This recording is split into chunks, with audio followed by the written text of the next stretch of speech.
Why did you play in Korea?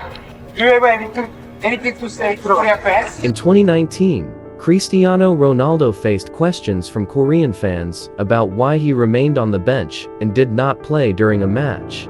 These fans, who were all supporters of Ronaldo, had paid as much as $700 or more for tickets to the game. However, Ronaldo not only failed to take the field, but also maintained a sullen demeanor and refused to attend a signing event. As a result, the Korean fans filed a lawsuit against Ronaldo and the event organizers, seeking over $5 million in compensation. In contrast, Ronaldo had recently performed energetically in China, receiving enthusiastic cheers from the crowd. This raises the question of why Ronaldo exhibited such behavior in Korea.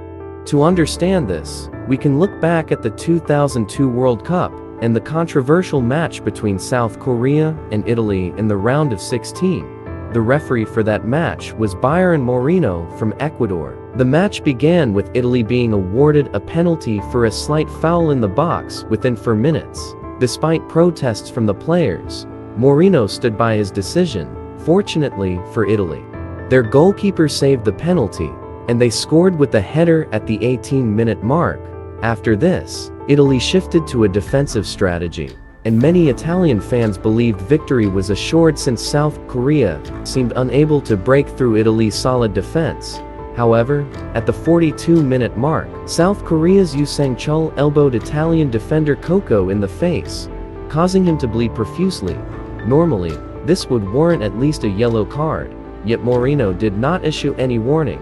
Coco continued playing after receiving basic first aid. In the second half's 3rd minute, another elbow incident occurred when South Korean players struck Italian forward Pirro. Surprisingly, Moreno penalized Pirro instead for a foul, given that Moreno was less than 10 meters away from the incident. It was hard to believe he did not see what happened. At the 20-minute mark, Totti was brutally taken down in midfield by a South Korean player, followed by another clear foul on an Italian player. Despite these obvious infractions, Moreno refrained from issuing any cards. At 24 minutes, Zambrotta was also fouled by a South Korean player who appeared to target his thigh deliberately. In an astonishing moment at 34 minutes, South Korea's Lee Chun-soo kicked Italian captain Maldini in the head, an act that seemed intentional rather than accidental. Yet again, Moreno chose to let play continue without any punishment. Under Moreno's questionable officiating, Italy's earlier lead was equalized by South Korea before regulation time ended, leading to extra time. During this period, Moreno's officiating became even more erratic. Totti was tripped in the box. Many commentators speculated that a penalty would be awarded. Instead, Moreno issued Totti a yellow card for simulation. When Totti's teammates protested on his behalf, Moreno showed another yellow card followed by a red card for Totti's ejection from the game. Italy's coach Trapattoni was visibly furious on the sidelines. In the 5th minute of extra time, Tomasi scored what appeared to be a clear goal. However, the assistant referee flagged it for offside despite it being evident that there was no infraction. In summary, through numerous fouls by South Korea and Moreno's biased officiating, South Korea managed to eliminate Italy and advance to the quarter-finals. In the quarter-finals against Spain, Egyptian referee Gamal took over from Moreno but continued to overlook South Korean fouls. Spain scored an own goal that Gamal ruled out due to an alleged foul against South Korea prior to that play.